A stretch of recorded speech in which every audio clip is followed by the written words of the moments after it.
말씀에 너희는 이제라도 금식하고 울며 애통하고 마음을 다하여 내게로 돌아오라 하셨나니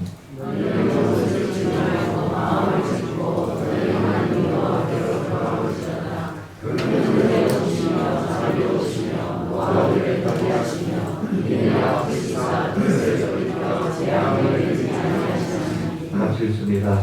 그래서 이 마음과 뜻을 돌이키시고 그 위에 복을 내리사 너희 하나님 여호와께 소제와 전제를 드리게 하지 아니하시는지 누가 알겠느냐. 본문에 들어가기 앞서서 본문 속에 몇 가지 단어 좀 정리하고 들어가도록 하겠습니다. 12절에 보면 금식하고 울며 애통한다는 단어가 있죠. 그 전부 다 구약에서 회개할 때 하는 행동입니다. 금식하고 울고 애통한다. 그런데 우리에게도 익숙하죠. 구약이라고 해서 사람의 감정이라는 것이 시대마다 확 달라지는 게 아니잖아요. 그러니까 구약이든 신약이든 현대든 간에 회개할 때는 거의 비슷합니다. 울고 애통하고 가슴을 치고 금식하기도 하고 13절에도 12절에 있는 말씀은 이제 회개할 때 대표적인 행동이고 이건 크게 다 지금하고 다르지 않죠. 근데 13절에 보면 너희는 옷을 찢지 말고 옷을 찢는다는 그 행동이 나오죠. 이거 역시 구약의 대표적으로 회개할 때 하는 행동입니다. 이건 조금 다르죠.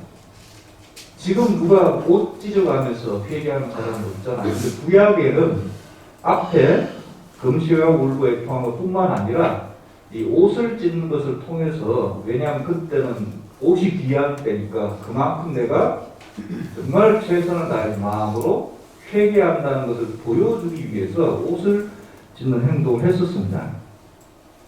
그럼 그 옆에 마음을 찢는다는 건 뭘까요? 구약에 원래 이런 마음을 찢는다는 말 개념이 없습니다. 구약에는 뭐가 있다고? 옷을 찢는다. 앞에는 이제 금식한다, 운다, 애통한다, 옷을 찢는다까지가 요약서는 구약이니까요. 구약의 대표적인 회개하는 행위입니다. 그렇다면 마음을 찢는다. 이것은 차라리 신약적인 개념이죠. 신약의 현대 개념, 마음을 찢는다. 그럼에도 구약에서 주목하시기 바라고요. 그 다음에 이제 14절에 보면 소제와 전제가 나오죠. 소제는 청소가 아니라 제사의 종류입니다. 제사의 일종인데, 여러분 번제 들어보셨죠? 화목제, 가장 제사 중에 자주 나오는 것이 번제, 화목제인데, 번제는 이제 다 태워서 드리는 제사고, 화목제는 하나님과 사람과 사람 사이에 화목을 원하는 제사랍니다. 전제는 소제는 레위기 2장 1절에 의하면 이렇게 말씀합니다. 고운 가루로 예물을 삼아 기름을 붓고 유향을 놓은 후에 불사르는, 상금지로다가 불사르는 그런 제사입니다. 그러니까 핵심은 고운 가루입니다. 무슨 가루일까요? 무슨 가루요? 설탕 가루겠습니까? 곡물 가루죠. 곡물 가루. 주로 많이 먹는 여기 이스라엘 밀가루겠지. 밀가루. 우리 같으면 쌀가루. 꼭 쌀만 들이는 건 아니고, 꼭 밀만 들이는 건 아니고, 곡물이 여러 가지니까 그걸 곱게, 극상품 곡물을 곱게 갈아서 거기에 이제 유향도 넣고 기름을 붓고 태우는, 굽기도 하고 태우기도 하고 여러 방식인데 하여튼 핵심은 곡물 가루입니다. 무슨 제사가요? 소제가. 그러면 그 옆에 있는 전제는 뭐죠? 전제. 이거 역시 제사의 일종인데, 전제는 부어서 드리는 제사입니다. 그러니까 이제 액체겠죠. 주로 무슨 액체냐면 포도주입니다. 포도주. 핵심은 이게 포도주를 부어서 드리는 제사. 전제는 이거 따로 드리지 않고 다른 제사, 중요한 제사에 보조로 하는 제사. 뭐 소제를 드릴 때 전제를 한다든지, 화목제를 드릴 때 전제 부어서 드린다든지 할 때 이렇게 쓰는 주로 포도주를 사용한다. 그래서 사도 바울은 디모데후서 말미에 이런 고백을 합니다. 디모데후서니까 이제 사도 바울 선생님 거의 사역 마무리하고 디모데한테 모든 넘겨주고 본인이 알죠. 순교할 때 얼마 남지 않았을 때 내가 전제와 같이 내가 부어지고, 근데 여러분 방금 전제 설명 들었으니까 이제 좀 아시겠죠? 부어서 드린 제사니까 전제와 같이 내가 벌써 부어지고 나의 떠날 시각이 가까웠도다. 순교할 때 얼마 안 남았다는 것을 굉장히 좀 고급스럽게 제사를 통해서 이렇게 표현을 합니다. 좋은 표현 같지 않습니까? 우리 마지막에 묘비명에서도 참 준비하면서 묘비명에 내가 좀 빌렸을까? 이는 하나님께 전제와 같이 부어진 인생을 살다간 사람. 아무도 동의를. 참 좋은 표현 같아요. 하나님께 전제같이 부어진. 소제같이 활발 인생을 하나님께 태워서 보는 사람. 이렇게 해도 좋고. 하여튼 본문에 나오는 몇 가지 이제 단어를 살펴보고 이제 본문에 돌아가겠습니다. 이 세상에 여러분 본문은 요엘서는 대상 하나님의 백성 이스라엘인데 이미 죄를 지었어요. 하나님의 백성인데 하나님의 백성이라고 해서 죄 안 짓는 거 아니잖아요. 실수 안 하는 거 아니지 않습니까? 이 세상에 죄 없고 완전한 사람은 아무도 없습니다. 세상 사람은 더 말할 수 없고 하나님의 자녀인데도 하나님의 백성이지만 누구나 실수하고 죄를 짓기 마련입니다. 그러나 중요한 것은 성경의 원리인데 중요한 것은 죄를 안 지으면 좋겠지만 중요한 것은 죄를 짓지 않는 것이 아니라 죄를 지었을 때 실수를 했을 때 잘못을 했을 때 빨리 깨닫고 빨리 돌이키는 것을 굉장히 성경은 중요하게 생각합니다. 다시요. 물론 죄를 안 지으면 좋겠지만 성경은 모든 사람은 죄인이기 때문에 원죄 예수 그리스도의 보혈의 피로 원죄 뿌리는 잘렸지만 아직 살아있어서 뿌리가 잘린다고 나무가 금방 죽지 않잖아요. 그렇듯이 살아남아 있어가지고 하나님의 자녀이지만 어쩔 수 없이 우리 연약함이 있기 때문에 죄를 짓는단 말이죠. 그럴 때 성경이 뭐라고 하냐면 빨리 그렇게 닦고 빨리 하나님께로 돌이키자. 이것이 성경의 핵심입니다. 여러분 깨끗한 집은 생각해보세요. 깨끗하다고 해서 깨끗한 집이 먼지가 없나요? 쓰레기가 먼지가 없다고요? 쓰레기가 없다고요? 요새 뭐 생활 쓰레기 얼마나 많이 나오는데. 근데 깨끗한 집은 그 먼지 쓰레기가 어디에 있습니까? 쓰레기통 안에 있잖아요. 그 차이거든요. 깨끗하고 더러운 집이 먼지가 있건 없건 차이가 아니라 먼지는 다 있어요. 그런데 먼지하고 쓰레기가 쓰레기통 안에 있으면 깨끗한 집이 되는 거죠. 무슨 말씀인지 아시겠죠? 계속해서 죄 가운데 살아가는 것은 쓰레기를 방치하는 것입니다. 이스라엘 백성들이 심판을 받게 된 근본적인 원인은 이 죄의 습관을 돌이키지 않고 처음에는 돌이켰겠죠. 죄 짓고 돌이켜. 에이 막 귀찮다 싫다 이거지. 그러다 보니까 나중에 젠지도 모르고 쭉 가버리는 거죠. 그게 문제라는 거예요. 하나님의 자녀인 우리들 역시 죄의 습관 가운데 빠져 있어서는 안 됩니다. 하나님께 귀하게 쓰임받기 위해서는 빨리 하나님께로 주님께로 돌아서야 됩니다. 오늘 본문이 그것을 말씀하고 있습니다. 하나님은 어떤 하나님이신가? 기회를 주시는 하나님이십니다. 한 번 실수했다고, 한 번 죄를 지었다고 해서 기회를 뺏어가는 것이 아니라 기회를 계속해서 주시잖아요. 오늘 같으면 요엘 선지자 입을 통해서 기회를 주시죠. 요엘 선지자가 활동하던 당시에 선지서마다 특징이 있는데 요엘 선지자가 활동하던 당시에는 유다가 메뚜기 때 습격을, 지금 우리는 코로나 습격을 받았잖아요. 이처럼 이 요엘 때는 메뚜기 습격을 받았습니다. 그래서 1장 4절에 보면 들으셔도 되고 보셔도 되는데요. 이런 말씀이 있습니다. 팥주머니가 남긴 것을 메뚜기가 먹고, 메뚜기가 남긴 것을 느치가 먹고, 느치가 남긴 것을 황충이 먹었도다. 그러니까 조금씩은 다르지만 다 똑같아. 팥주머니, 메뚜기, 느치, 황충 전부 그냥 메뚜기 됩니다. 그러니까 뭐가 남은 것을 뭐가 먹고, 그러니까 완전히 싹 쓸어버렸다는 거잖아요. 그러니까 황폐됐다는 겁니다. 왜? 뭐 때문에? 이스라엘 백성이 잘못했어요. 우상숭배를 했잖아. 이 정도로 표현할 정도면, 메뚜기가 쓸어버렸다고 표현할 정도면 땅이 완전히 황폐되고 곡식에 씨가 말랐고 성전에서 포도주 따라들이 전제도 드릴 수 없을 정도로 극심한 궁핍을 겪고 있습니다. 이때 요엘 선지자는 고통 중에 있는 유다 백성을 향해서 이 재앙의 원인이 어디서 왔냐? 너희들이 죄를 뭐하지 않아서? 돌이키지 않아서, 회개하지 않아서, 하나님께로 돌아가지 않아서 계속 쭉 가기 때문에 생긴 거다. 하나님께서 기다리시다가 한번 메뚜기를 치셨다는 겁니다. 그래서 2장 12절 말씀에 보면, 2장 12절 오늘 본문이죠. 여호와의 말씀에 너희는 이제라도, 이스라엘 백성 아유 우리 망했다, 다 쓸어버렸어. 아니 안 듣었다는 거예요. 이제라도 금시가 울며 애통하며 돌아오라는 거예요. 핵심이 그 이제라도 너희는 옷을 찢지 말고 마음을 찢고, 이게 아까 구약적인 표현이 아니라고 했죠.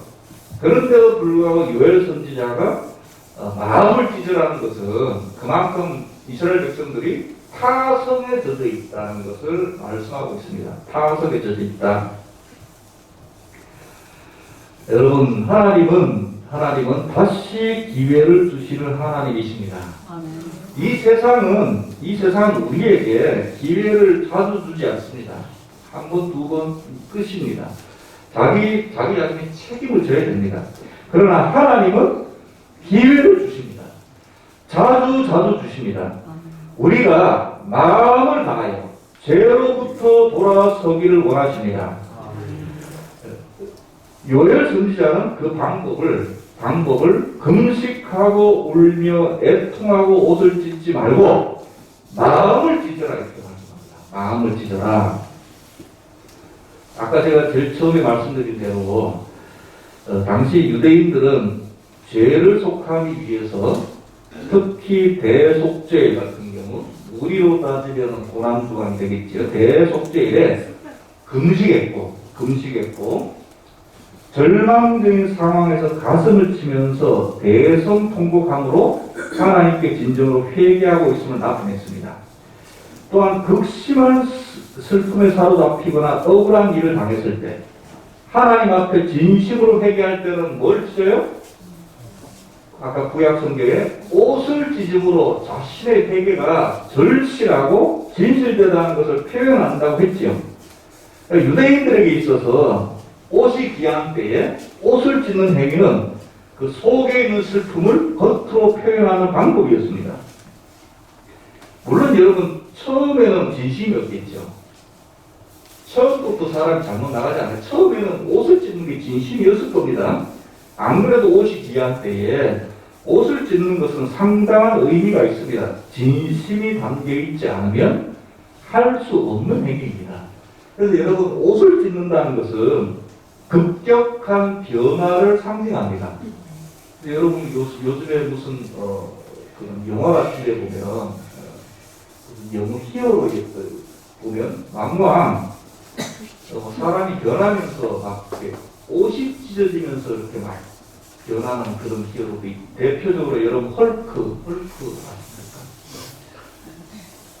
평소는 우리 똑같은 사람인데 무슨 억울한 일을 당했거나 악한 걸 볼 때 이게 막 변하면서 살색이 녹색으로 변하면서 이게 막 옷이 찢어지는 그게 이제 쉽게 말하면 옷이 찢어진다는 것은 극심한 변화를 상징하는 거예요. 그래 구약의 이스라엘 백성들이 내가 옷을 찢으면서 마음이 내가 정말 회개함으로 정말 회개한다. 하나님께로 돌이키는 마음의 변화를 그렇게 상징하는 거죠. 그만큼 죄에 대한 인식, 그 죄의 더러움, 여전히 죄에 빠져있는 비참함, 이 상황에서 여호와 하나님만이 우리를 건져주신다는 이런 신경의 급격한 변화를 옷을 찢음으로 그것을 이제 보여줬다는 거예요. 처음에는 울었겠죠. 우리가 약해. 가슴을 찢어 통곡하면서. 이것도 약해. 금식. 금식은 모르잖아요. 몰래 숨어서 먹는지 그냥 금식은 모르잖아요. 그러니까 나중에는 막 옷을 막 찢고 한 가지 행동이 더 있습니다. 머리에 죄를 무릅쓰고 죄를 뿌리면서 이게 이제 회개한다는 대표적인 행동인데, 그러니까 이게 이제 점점 타성이 처음에는 진심으로 했겠죠. 처음에는. 근데 이게 또 회개하고 또 죄를 안 짓습니까? 실수하잖아요. 또 회개하고 이게 자꾸 반복되다 보니까 점점 타성에 젖어가는 거예요. 타성에는 젖어가고 그래도 또 마음의 급격한 변화를 보여주고 싶고. 근데 여러분 사람 마음이 타성에 젖어가면 똑같거든요. 여전히 안 바뀐단 말이죠. 처음에는 잘 바뀌지만 안 좋은 마음이 좋게 되는 것도 금방 되지만 좋은 마음이 안 좋아지는 것도 금방, 나중에 타성에 젖어가면 잘 안 변합니다. 마음이 사람이 잘 안 변한다는 듯이. 그러니까 속은 그대로인데 회개할 때 나는 지금 회개하고 있어 보여주고 싶은 거예요. 그러니까 나 자동적으로 뭘 찢어요? 그 찢을 때 옷은 좋은 옷을 입고 올까요? 버릴 만한 옷을 입고 올까요? 무슨 옷을 입고 오는지 아시겠죠? 그러면서 세탁은 깨끗하게 해서 새 옷인 것처럼 해서, 아니 이렇게 막 타성이 젖어가면서 옷을 막 찢는. 요엘 선지자가 하나님 말씀 받아서 선포하는데 그 당시 사람들 마음을 당연히 깨뜨려 보지요. 그러니까 13절에 너희는 옷을 찢지 말고, 형식적으로 하지 말라는 거예요. 쉽게 말하면 뭐를 찢어라? 마음을 찢어라. 정말. 이게 여러분 구약적인 표현이 아님에도 불구하고 굉장히, 그러니까 이거 혁신적인 말씀입니다.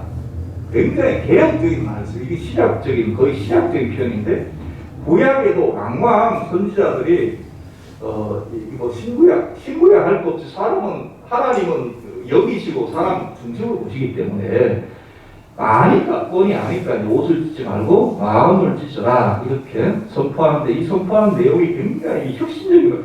우리는 익숙한 말씀이지만 이 당시 이스라엘 백성에게는 굉장히 소위 말하면 치는 설교, 까는 설교란 말이에요. 옷을 찢는 게 굉장히 중요한 회개 행위인데, 이게 옷? 그렇게 하지 마. 하나님 강하지. 마음을 찢어라. 이렇게 지금 선포하는 것입니다. 하나님께서도 형식적인 회개가 아니라 자신의 죄를 진심으로 아파하며 통회하는 상한 심령을 받으십니다.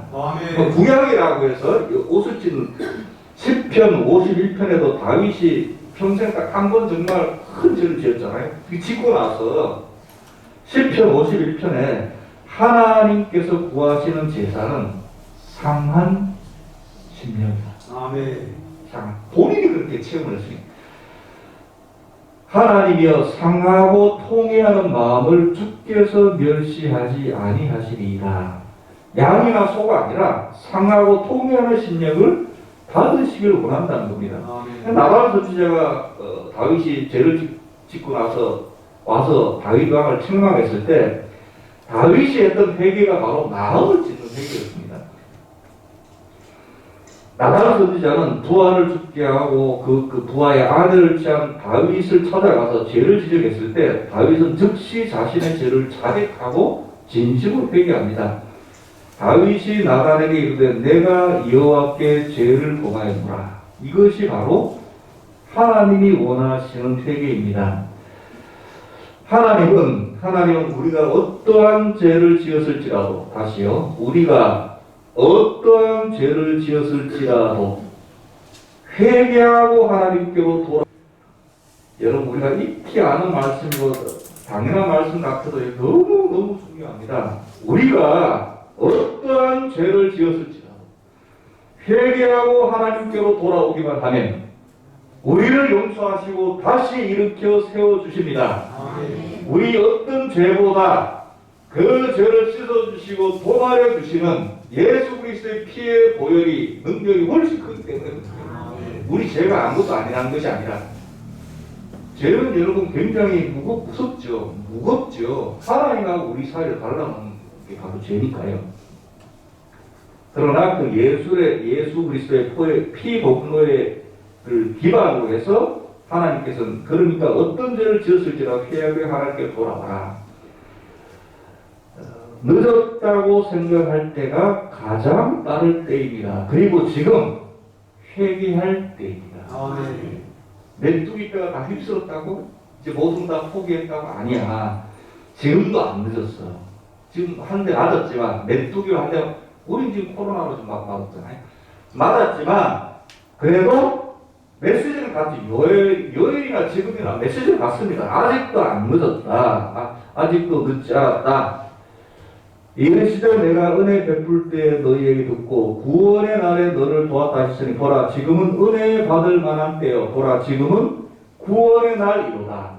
하나님의 말씀이 들리는 한 여러분 지금 말씀 듣고 계시잖아요. 거의 들리는 한 아직 하나님께서 기회를 주시는 거예요.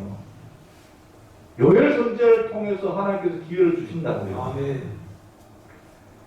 우리의 삶 가운데 고난이 다가오는 이유는 여러 가지입니다. 한두 가지만은 아니에요.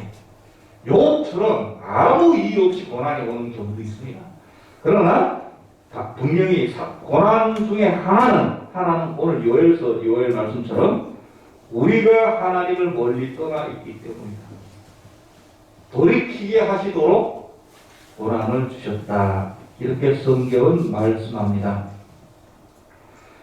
그러므로 여러분 우리는 고난이 다가올 때 낙심할 것이 아니라 낙심이 되죠. 당연히 힘드니까요. 그러나 그럴 때 더욱 주님의 십자가를 붙들고 하나님께 돌이키면 됩니다. 나아가도 됩니다. 그럼 하나님께서 오늘 말씀을 통하여 언약하시는 것대로 우리에게 은혜를 부어주시고 새로운 기회를 허락하실 것입니다. 그 첫 번째가 기회를 주십니다. 계속 기회를 주십니다. 돌이키기만 하면 기회를 주세요. 돌이키기만 하면 기회를 주시고.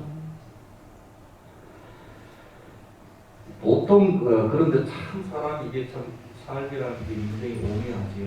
보통 이제 좀 일관성 있는 자기 소위 말하는 좀 생각이 있으신 분은 이게 죄 짓고 돌이키고 죄 짓고 이게 마음에 안 차는 그런 분들이 있습니다. 그러나 회개에 있어서만큼은 이렇게 돼야 됩니다. 실수한 것을 깨닫는 동시에 돌이키고 죄를 짓고 안 지어도 좋지만 짓고 나서 돌이키고 이럴 때는 일관성이 필요 없습니다. 일관성이 안 좋아요. 깨닫는 동시에 말씀이 들릴 때마다 하나님께로 돌이키시는 저와 여러분 되시기 바랍니다. 왜요? 하나님은 기회를 주시는 하나님이시기 때문에 회개에 있어서만큼 죄에서 실수해서 돌이키는 한에는 기회를 자꾸 주세요. 이 말씀이 들릴 때까지 계속 주십니다. 왜 계속 주시는지 모르겠어요. 저도. 내가 저를 봐도 제가 사람을 봐도 왜 하나님께서 그렇게 하염없이 사랑하시고 왜 기회를 주시는지 모르겠어요. 저런 인간 같으면 몇 번 주고 마시지. 그런데 하나님은 말씀에 의하면 계속 죄를 돌이키는 데 있어서만큼 실수를 돌이키는 데 있어서만큼은 하나님께서 계속 기회를 주신다. 그 다음에 두 번째, 하나님은 우리를 기다리시는 하나님이십니다. 뭐 하도록? 뭐 할 때까지? 돌이킬 때까지. 돌이킬 때까지 기다리시는. 하나님은 우리가 회개하고 돌아오기를 기다리시는 사랑의 하나님이십니다. 우리가 마음을 짓고 진심으로 회개하며 나아갈 때 하나님께서는 우리를 불쌍히 여기시고 은혜를 베풀어 주신다고 말씀합니다. 그래서 13절에 요엘이 12절 말씀을 하고 나서 너 예통하고 울고 금식한 다음에 옷 찢지 말고 마음을 찢으라 한 다음에 13절 말씀을 한 이유가 있습니다. 하나님은 어떤 분이시기 때문에 그 유명한 말씀이 나오잖아요. 그는 너희 옷 찢지 말고 마음을 찢고 너희 하나님 여호와께로 돌아올지어다. 그는 여호와 하나님은 은혜로우시며 자비로우시며 노하기를 더디하신다. 하염없이 기다리신다. 인애가 크시사 뜻을 돌이켜 재앙을 내리지 아니하시나니 이렇게 말씀하고 있습니다. 이 재앙은 완전히 망하는 재앙이죠. 요엘 선지자가 이렇게 하나님의 성품을 열거한 이유는 유다 백성들이 죄는 미워하셨지만 그 백성들은 미워하시지 않는다는 겁니다. 백성들이 망하는 게 최종 목표가 아니라 어떻게 돌이키기를 바라는 하나님 마음이 여기에 숨어 있습니다. 회개는 우리의 삶을 변화시킵니다. 진정한 회개는 우리의 삶을 변화시켜요. 여러분 요나서를 통해서 우리에게 보여주신 거 뭡니까? 그 세상의 권력의 대표, 악한 세상의 권력의 대표가 니누의 성이잖아요. 니누에는 수도고 아수르 북이스라엘을 멸망케 한 악한 나라란 말이에요. 아수르가 여러 그 제국마다 특징들이 다 있는데 가장 악랄한 제국 중에 하나가 아수르예요. 사람을 완전히 많이 죽이고 여기 사람을 여기 갖다 놓고 여기 사람을 다른 데 흩어나고 로마도 그렇게 안 했거든요. 로마는 그냥 총독을 파견했죠. 그 제국마다 특징이 있는데 아수르는 조금이라도 어떠하든지 모여서 반역을 못하게 하려고 여기에 있는 아수르 제국이니까 침범한 나라가 많잖아요. 그 나라에 수도에 있는 사람을 다른 데로 여기 있는 사람을 또 다른 데로 그래서 사마리아가 사실은 다른 나라에서 온 사람들이 아수르 때문에 차지함으로써 결국 이제 분란의 불씨가 되잖아요. 아수르, 사마리아성이.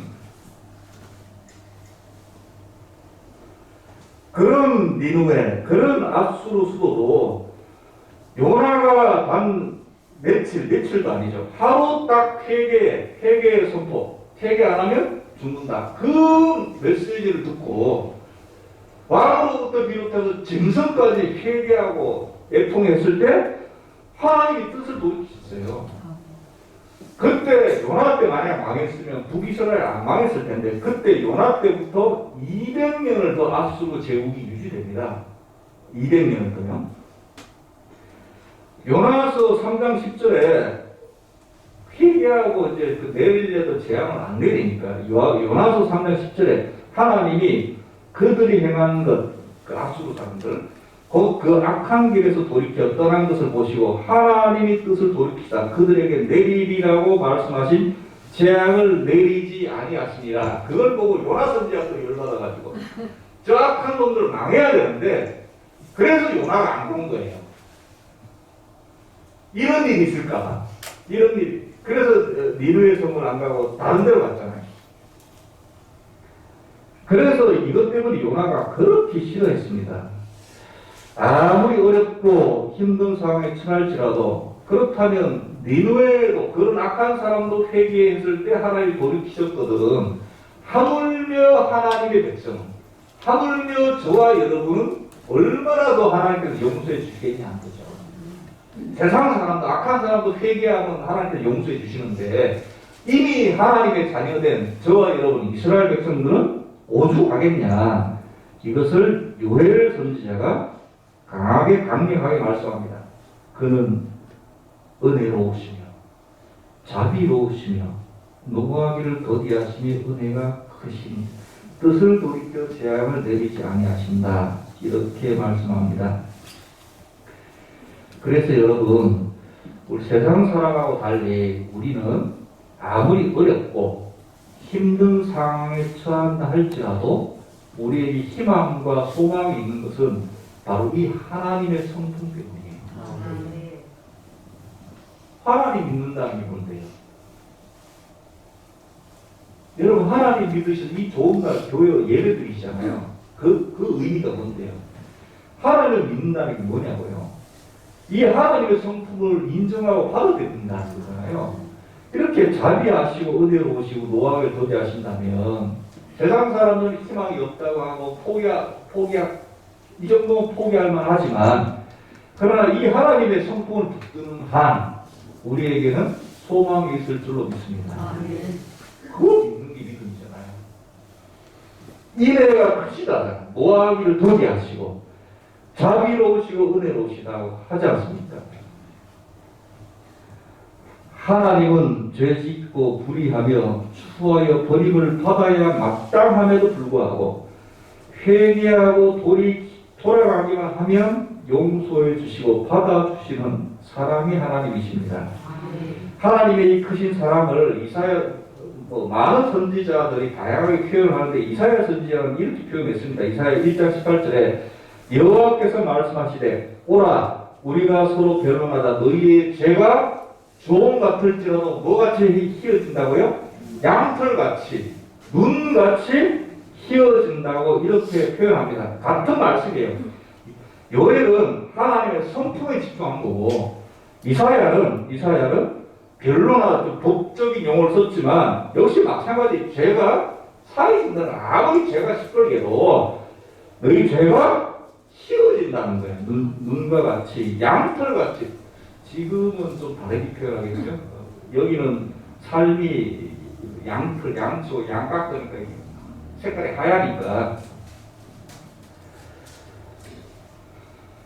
예수 그리스도의 피로 그 시뻘건 죄가 다 없어졌습니다. 양털같이 희게 되리라. 요즘에는 세제를 뭐를 쓰시는지 저는 화이트하게 요새는 화이트 없죠. 요즘 같으면 아주 그렇게 표현을 하겠지. 근데 이 당시에는 양털같이 눈같이 희어지리라. 사실은 그 비극적인 거 아닌가 싶어요. 하나님의 사랑은 끝이 없는 무한대의 사랑입니다. 그런 하나님의 사랑 인내하여 주시고 인내하시고 자비로우신 하나님께로 빨리 돌아가십시오. 그 다음에 세 번째로,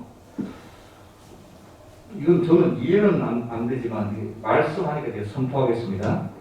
회개하는 자에게 그 죄를 씻어주시고 이제 용서하신다는 건 이해가 되잖아요. 아까 자비로우신 하나님. 근데 회개는 했는데 용서해 주실 뿐만 아니라 복까지 주신대요.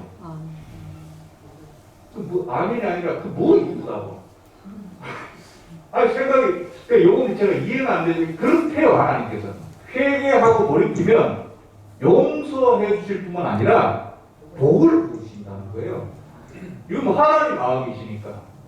근데 이성적으로는 이해가 안 됩니다. 메뚜기 재앙을 당한 유대 백성에게 하나님께서 자신들을 완전히 버리셨다고 생각했어요. 근데 요엘 선지자는 그들의 절망적이고 비관적인 태도의 의문을 제기하면서 아니야 너희들이 진실로 회개하고 돌아오기만 하면 그 죄를 씻어줄 뿐만 아니라 모든 것을 회복시켜준다는 거예요. 근데 이게 사실은 우리가 말이 안 되죠. 이 뜻을 한 것도 아닌데 회개만 했을 뿐인데 그만큼 회개를 중요하게 보신다는 거겠죠. 하나님께서 그의 백성을 심판하시고 메뚜기 재앙으로 코로나로 치시는 것 중 하나가 고통을 주려고 그런 것이 아니라 그 정신 차리고 깨달아서 뭐하게? 돌이키게 하는 게 목적이잖아요. 메뚜기잖아. 돌이키게. 마음을 찢고 옷을 찢는 것이 아니라 요엘 선지자는 그들이 회개하고 돌아오면 하나님께서 소재와 전제를 드릴 수 있게 하실 것. 이게 아까 제가 14절에 설명을 드렸죠. 그러니까 지금 메뚜기가 좀 와가지고 다 쓸어버렸다 했지 않습니까? 그런데 여러분 14절에 한번 보세요. 주께서 혹시 마음과 뜻을 돌이키시고 그 뒤에 복을 내리사 너희 하나님 여호와께 소제와 전제를 드리게 하지 아니하시는지 누가 알겠느냐? 소제는 아까 극상품의 가루라 했죠. 전제는 포도주라고 했죠. 포도주, 그냥 포도주가 아니라 하나님께 드리는 것은 무조건 극상품입니다. 그러면 극상품의 곡물과 포도주가 회복됐단 말은 그 중간급, 하급은 더 이상 말할 것도 없다는 말이죠. 무슨 말씀인지 아시죠? 보통 국민들이 먹는 거는 중급 아니면 서민은 하급이니까 극상품은 부자 아니면 하나님께 올려드린 거고, 그러니까 하나님께 올려드린 소제와 전제가 회복됐다는 말은 그 중간이나 하급은 더 말할 나위가 없다는 거죠. 무슨 말씀인지 아시겠죠? 이 소제와 전제가 회복되고 복이 임해서 소제와 전제가 회복됐다는 건 다른 거는 더 말할 것도 없다는 뜻입니다. 아까도 이야기했지만 이게 이성적으로는 참 죄를 지었습니다. 실수를 했고 잘못을 했는데 이 잘못을 했음을 깨닫고 뉘우치며 회개를 합니다. 그럼 하나님께서 용서해 주시는 것도 사실 감사한데, 그런데 그것뿐만이 아니라 그 뒤에 복받게 부어주시겠다는 거예요. 그럼 우리는 그냥 아멘하고 받으면 되죠. 아멘. 복 부어주신다는데. 그 세상 사람들이 그래서 이 너무 이런 하나님을 믿을 만한 하나님, 도덕적으로 열심히 하나님을 안 믿지만 열심히 살아가는 사람들 입장에서 볼 때는 사실 말이 안 되는 거죠. 죄를 지었으면 죄의 대가를 치르고 더 노력해서 이걸 원하는데, 그게 아니라 하나님은 니들이 믿는 기독교 하나님은 이상하다. 죄를 지었는데 그 죄를 회개하면 뭐 사랑의 하나님이니까 아가페 하나니까 거기까지 이해가 되는데 왜 복을 부어주지? 이거 너무 차별이 심하다. 그래서 이 도덕적인 분들 중에 기독교를 안 받아들이는 분들이 많아요. 이해가 안 돼요. 그런 분들은 세상적으로 보면 참 어떻게 우리보다 더 훌륭한 분도 많습니다. 하나님은 안 믿지만 그런 사람을 볼 때 이게 너무 이상한 거예요. 이상하나만 하나님 그렇게 하는데 뭐 하나님 그러시다니 여기 말할 수 있죠. 제 이야기가 아니라 그 뒤에 복을 매기사 소제와 전제가 회복된다고 이렇게 말씀 14절만 있는 것이 아니라 그 뒤에는 안 봤지만 2장 22절도 한번 보실래요? 2장 22절 한 장만 뒤로 넘기시 요엘서 2장 22절에 보면 들짐승들아 두려워 말지어다. 들의 풀이 싹이 나면 나무가 열매를 맺으며 무화과 나무와 포도나무가 다 힘을 내는도다. 짐승들한테도 사람도 먹을 거 없는데 짐승도 말할 것도 없죠. 근데 이게 회복이 돼가지고 들짐승도 먹을 게 풍족입니다. 23절에 시온의 자녀들아 너희는 너희 하나님 여호와로 말미암아 기뻐하면 즐거워할지어다. 그가 너를 위하여 비를 내리시되 이런 비를 너희에게 적당히 주시리니 이런 비와 늦은 비가 예전과 같을 것이라. 코로나 오기 전에 상황과 같을 것이다. 이 사람이 뭘 잘했는데요? 잘한 거 없어요. 다만 뭐만 했을 뿐인데 우리 잘못 살아왔습니다. 회개합니다. 정말 마음으로 회개만 했을 뿐인데 회복시키십니다. 24절에 마당에는 밀이 가득하고 독에는 새 포도주와 기름이 넘치리로다. 아멘. 하나님이 이렇게 해주시겠다는 말씀입니다. 그런데 이게 여기만 그런 것이 아니라 신부에게 같아요. 탕자의 비유를 바로 했잖아요. 탕자.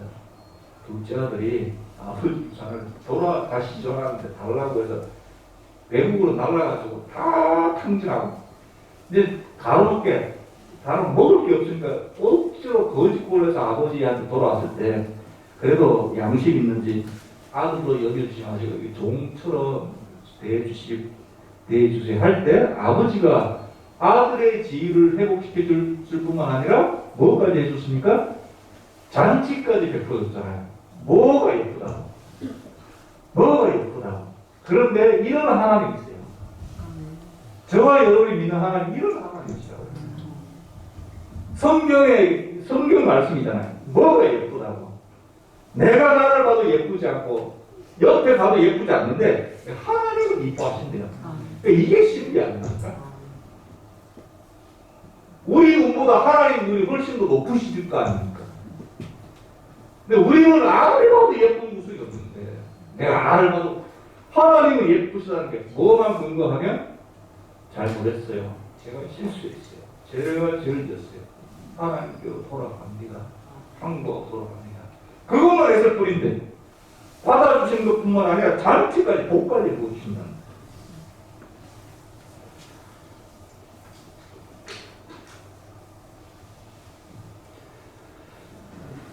결론과 동시에 정리를 좀 하겠습니다. 여러분 우리 사순절 기간에 우리가 정말 급히 해결해야 될 문제가 우리 죄입니다.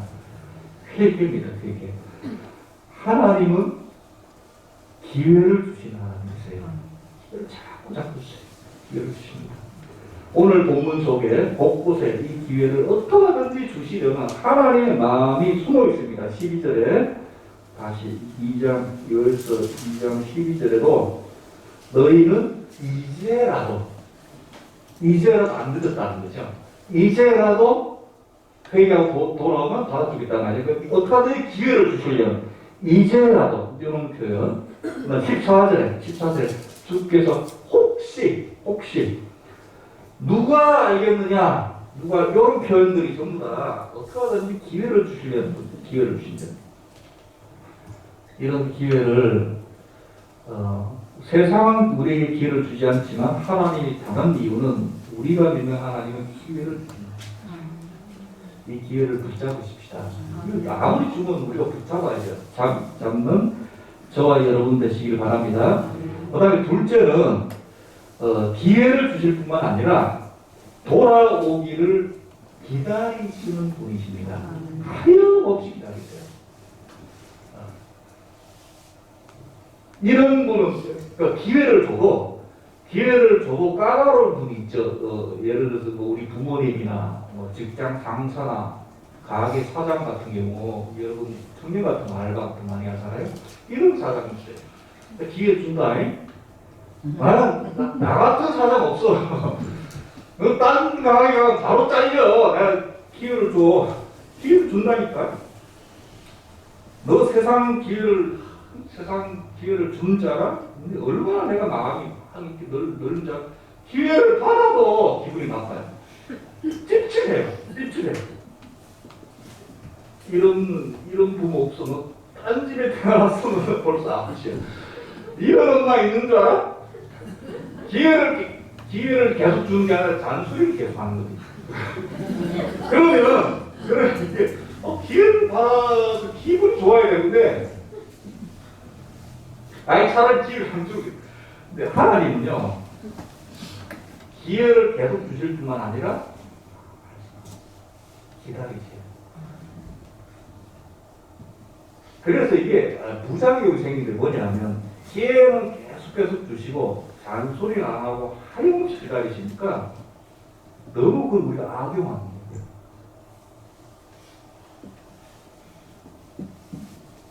기회를 계속 주시니, 아무 말씀 안 하시니까 심지어는 안 계신 것처럼 막 생각했거든요. 여러분, 우리 하나님은 그런 분이 아니십니다. 하나님은 기다리십니다. 돌이키기만 하면 하나님께로 가면 하나님께서 받아주시는 분이십니다. 오죽에 있으면 첫째 아들이 그렇게 싫어했어요. 둘째 아들이 돌아왔을 때 반갑게 말아주고 하니까 첫째 아들이 충성봉사만 계속했는데 그러니까 화날 만합니다. 그러나 이것이 회개의 놀라운 은혜요, 축복인 줄로 믿습니다. 그것뿐만이 아니라 하나님께서는 그 위에 복까지 약속해 주셨습니다. 회복의 역사. 우리에게 필요한 게 회복 아니겠습니까? 코로나 전으로 건강도 회복되고 경제적인 문제도 회복되고. 근데 이것이 뭐를 통해서요? 근데 열심히 하나님이 산 것이 아니라 뭐만 했는데? 회개만 했는데. 근데 여러분 그러나 마음을 찢는 게 쉽지가 않잖아요. 깨달아야 되니까. 목사님 뭐 내가 특별히 잘못한 게 없는 것 같아요. 그걸 회개하라고 하시고 이 물에 이 컵에 이렇게 먼지가 없는 것 같아요. 거기 빛을 비추면 먼지가 들어있는 게 보이듯이 하나님의 은혜의 빛이 비춰지면 우리의 죄악이 막 드러나게 될 줄로 믿습니다. 그걸 고백하시면 됩니다. 고백하셔서 놀라운 모든 것이 회복의 역사가 일어나는 귀한 사순절 기간이 되기를 소원합니다. 기도드리겠습니다. 하나님 아버지 은혜 감사드립니다. 알든지 모르든지 간에 우리 수많은 약점과 실수와 죄악들이 있습니다.